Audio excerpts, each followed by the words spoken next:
তো চিংড়ি তো খেয়ে নিয়েছি, এবার চিংড়ির খোসাগুলো দিয়ে আমি পটল রান্না করব। তো দেখতে থাকো। পটলগুলো ভেজে নিচ্ছি। পটলগুলো ভেজে আমি আলাদা করে রেখে নেব।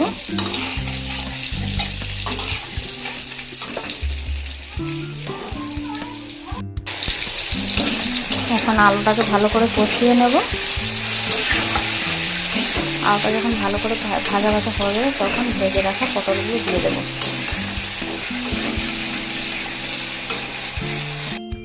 তো এবার ভেজে রাখা পটলগুলো দিয়ে দিয়েছি।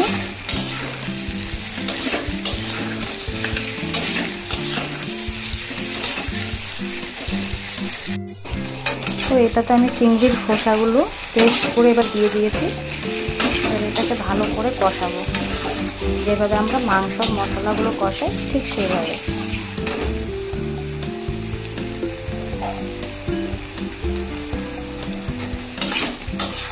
তো এটা কিন্তু খেতে খুবই দারুণ লাগে, তোমরা অবশ্যই একবার খেয়ে দেখবে। তো দেখো খুব সুন্দর একটা কালার এসছে। তোমরা এটা যদি খাও তোমরা মাংসর টেস্ট ভুলে যাবে, এটা এতটা টেস্টি হয়, খুবই দারুণ একটা খাবার।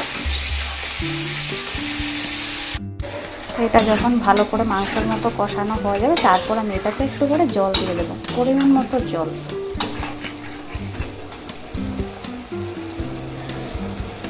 তো দেখো, তো এবার আমি এটাতে দিয়ে দেবো পরিমাণ মতো জল।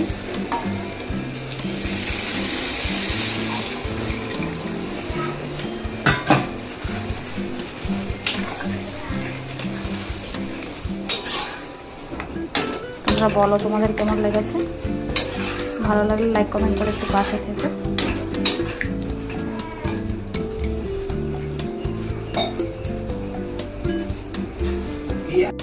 এটার মধ্যে আমি ধনেপাতা দিয়ে দিয়েছি।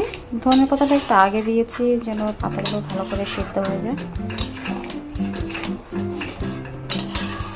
আমি এটাতে চিনি দিয়েছি, হালকা পরিমাণ মিষ্টি করেছি। তোমরা যারা ঝাল খাও চাইলে তোমরা ঝালও খেতে পারো, কিংবা একটু হালকা চিনি দিয়ে মিষ্টি মিষ্টিও খেতে পারো। তো আমার মেয়ে খাবে, আমি খাবো বলে একটু মিষ্টি মিষ্টি করেছি, কারণ আমার মেয়েও ঝাল খায় না আর আমিও ঝালটা পছন্দ করি না। তো দেখো ফাইনালি আমার তরকারি হয়ে গেছে। এবার এটাতে একটু গরম মশলা দেবো। এটাতে আমি দিচ্ছি সানরাইজের গরম মশলা। তো দেখো ফাইনালি কেমন হয়েছে।